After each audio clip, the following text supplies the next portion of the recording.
테헤란에서 정말 충격적인 소식이 전해졌습니다. 이란 국가대표팀이 오는 6월 마드리드에서 무려 스페인 그리고 포르투갈이라는 세계 축구의 거함들과 맞대결을 펼친다고 합니다.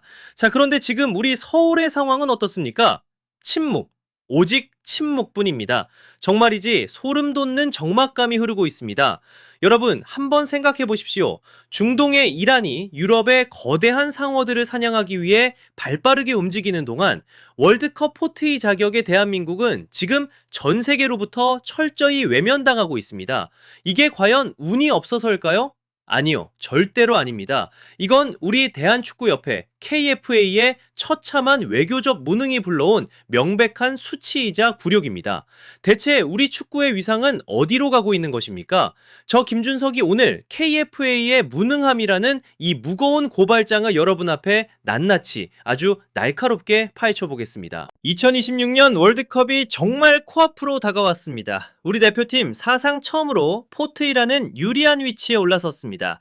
자, 이 정도면 유럽의 거물들이 앞다투어 구애하는 인기 있는 신부감이 됐어야 정상 아닙니까? 그런데 현실은 정말이지 참혹합니다. 보십시오. 이란은 이른바 사우디 효과를 톡톡히 누리며 스페인 같은 강팀과 계약을 따냈습니다. 하지만 우리는 어떻습니까? 일본의 이웃이라는 지리적 이점이 무색하게 일본의 본선 상대들에게 완전히 외면당하고 있습니다. 네덜란드와 튀니지, 이들은 우리를 놔두고 노르웨이나 에콰도르를 파트너로 골랐습니다. 정말이지 자존심 상하는 일 아닙니까? 도대체 왜 대한민국 축구가 이런 찬밥 신세가 된 것일까요? 지금부터 이 참담한 실패의 원인을 아주 깊숙하게 파고들어 보겠습니다. 자, 여러분, 지금 이란 축구협회가 보여주는 이 놀라운 행보를 좀 보십시오. 정말이지 입이 다물어지지 않습니다. 서아시아의 맹주 이란은 자신들이 처한 월드컵 조편성의 역학관계를 아주 영리하게 그리고 아주 소름 돋을 정도로 정확하게 파고들었습니다. 스페인이 본선에서 만날 사우디아라비아를 대비해야 한다는 점을 간파하고 자신들을 최고의 가상 상대라고 홍보하며 무적함대 스페인을 마드리드로 불러내는데 성공했습니다. 정말 대단하지 않습니까? 그런데 여기서 정말 화가 치밀어 오르는 건 바로 우리 대한민국의 처지입니다. 자, 냉정하게 따져봅시다. 우리에게도 이란 못지않은, 아니 그보다 훨씬 강력한 카드가 있었습니다. 바로 일본의 이웃이라는 지리적 이점입니다. 네덜란드나 튀니지 같은 팀들은 본선에서 만날 일본을 대비하기 위해 우리 대한민국에게 먼저 손을 내밀어야 하는 게 정상적인 시나리오 아닙니까? 하지만 결과는 어떻습니까? 정말이지 처참합니다. 그들은 우리를 철저하게 외면했습니다. 네덜란드는 노르웨이를 택했고 튀니지는 차라리 지구 반대편 북중미로 날아가는 쪽을 선택했습니다. 대체 왜 이런 일이 벌어진 걸까요? 여기서 우리는 아주 뼈아픈 진실을 마주해야만 합니다. 자, 가슴에 손을 얹고 생각해 보십시오. 지금 홍명보가 보여주는 이 축구가 정말 일본의 대안이 될 수 있다고 보십니까? 아니요, 전혀 아닙니다. 냉정하게 말해서 지금 우리 대한민국 축구는 일본 축구의 복사본조차 되지 못하고 있습니다. 일본은 지금 세밀한 조직력과 현대적인 압박 축구를 구사하며 세계 축구의 흐름을 따라가고 있습니다. 하지만 우리 대한민국은 어떻습니까? 조직력은 모래알처럼 무너졌고 전술적인 색깔은 그 어디에서도 찾아볼 수 없습니다. 그저 손흥민 같은 스타 플레이어 한두 명의 개인 기량에만 모든 것을 걸고 있는 게 지금의 부끄러운 현실 아닙니까? 유럽의 강호들이 보기에 대한민국과 경기하는 건 일본전을 대비하는데 아무런 도움이 안 된다고 판단한 겁니다. 이번 단순한 일정 조율의 실패가 아닙니다. 대한민국 축구의 가치가 국제 무대에서 완전히 폭락했다는 증거입니다. 이란은 자신들의 가치를 증명하며 거물급 상대를 낚아챘는데 우리는 포트이라는 이름표를 달고도 시장에서 찬밥 신세가 됐습니다. 정말이지 자존심이 상해서 밤잠을 설칠 지경입니다. KFA와 홍명보 감독은 이 수치스러운 상황을 어떻게 책임질 겁니까? 대체 언제까지 팬들에게 기다려달라는 비겁한 변명만 늘어놓을 작정입니까? 정말 답답하고 화가 납니다. 자, 이제 우리 내부의 치부를 아주 적나라하게 들여다봅시다. 정말이지 한숨만 나옵니다. 지금이 벌써 1월입니다. 1월. 그런데 당장 3월에 치러질 두 번의 A매치 평가전 중에서 확정된 건 겨우 오스트리아전 하나뿐입니다. 나머지 한 경기는요, 여전히 안개 속입니다. KFA, 대체 지금 사무실에서 뭘 하고 있는 겁니까?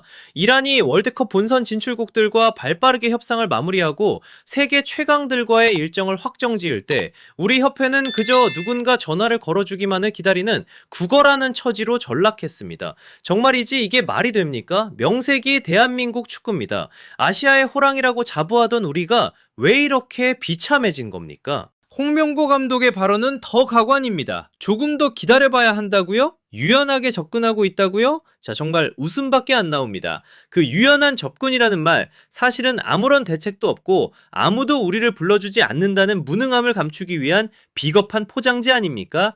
월드컵을 준비하는 국가대표 감독이 평가전 상대조차 정하지 못해서 기다려달라는 말만 반복하는 게 과연 정상적인 상황이냐는 말입니다. 우리는 지금 포트이 자격으로 월드컵에 나갑니다. 전 세계가 주목하는 시드팀이 왜 평가전 상대를 구하지 못해서 이토록 전전긍긍해야 합니까? 이건 명백한 행정의 실종입니다. 전략도 없고 국제적인 인맥도 없고 오직 관료주의에 찌들어 책상 앞에만 앉아있는 KFA의 한심한 민낯이 그대로 드러난 겁니다. 국제축구계에서 대한민국 축구의 외교력은 지금 바닥을 치고 있습니다. 시장의 흐름을 읽지 못하고 상대팀이 무엇을 원하는지 파악조차 못하는 이 무능한 행정력이 결국 우리 선수들의 소중한 준비 시간을 처참하게 갉아먹고 있습니다. 이란이 저 멀리 앞서 나가는 동안 우리는 제자리 걸음은커녕 로퇴보하고 있습니다. 협회 관계자 여러분, 똑똑히 들으십시오. 당신들의 그 게으름과 무능함이 대한민국 축구의 골든타임을 죽이고 있습니다. 관료주의라는 틀에 갇혀서 변화하는 세계 축구의 흐름을 외면한다면 그 대가는 고스란히 운동장에서 뛰는 선수들과 응원하는 팬들이 짊어져지게 될 것입니다. 정말 부끄러운 줄 알아야 합니다. 이게 정령 최선입니까? 대한민국 축구 팬들이 언제까지 이런 무능한 행정을 지켜봐야 합니까? 정말 답답해서 미칠 지경입니다. 자, 이제 정말 심각하고도 무서운 현실을 마주해 봅시다. 홍명보 감독이 직접 언급한 그 숫자 18일, 여러분. 단 18일입니다. 월드컵 본선 첫 경기가 열리는 멕시코로 떠나기 전 우리에게 주어진 준비 시간은 고작 18일 뿐입니다. 이게 왜 재앙인지 아십니까? 우리는 지금 A조에 속해 있습니다. 본선 진출국들 중에서 가장 먼저 경기를 치러야 하는 운명이라는 말입니다. 그런데 그 장소가 어딥니까? 바로 해발 1600m가 넘는 멕시코의 고지대입니다. 숨이 턱턱 막히고 심장이 터질 것 같은 그 지옥 같은 환경에서 살아남으려면 철저한 적응 훈련이 필수입니다. 그런데 고작 18일이라뇨. 이 짧은 시간 안에 선수들 체력을 고지대에 맞추고 전술 완성도까지 높이겠다고요? 자, 이건 명백한 자살행위입니다. 아니, 도대체 무슨 배짱으로 이런 일정을 받아들인 겁니까? 더 기가 막힌 건 우리의 스파링 파트너 수준입니다. 이라는 스페인과 포르투갈이라는 세계 최강의 검객들과 칼에 맞대며 실전 감각을 극한으로 끌어올리고 있습니다. 그런데 우리는 어떻습니까? 고작 피파 랭킹 24위의 오스트리아 한 팀 확정해놓고 유연한 접근 운운하고 있습니다. 세계 최강의 템포를 경험해도 모자랄 판에 이런 미적지근한 준비로 멕시코의 불지옥을 견딜 수 있겠습니까? 평소 보수적인 운영으로 비판받는 홍명보 감독의 스타일을 생각하면 더 끔찍합니다. 창의적인 대안도 파격적인 변화도 없는 지금의 시스템으로는 멕시코 고지대에서 우리 선수들의 다리가 먼저 풀려버릴 게 뻔합니다. 이건 월드컵이라는 거대한 전쟁터에 나가기도 전에 우리 스스로 우리 발등에 총을 쏘고 있는 격입니다. 준비되지 않은 자에게 기적은 일어나지 않습니다. 18일이라는 이 시한폭탄 같은 시간 속에서 과연 홍명보호가 살아 돌아올 수 있을지 저는 정말이지 회의적입니다. KFA와 기술위원회는 지금 이 상황이 얼마나 심각한지 정말 모르는 겁니까? 대답 좀 해보십시오. 정말 답답해서 미칠 지경입니다. 여러분, 축구는 단순히 그라운드 위 90분의 경기가 아닙니다. 그것은 소리 없는 치열한 외교 전쟁이자 한 국가의 위상을 증명하는 자존심의 각축장입니다.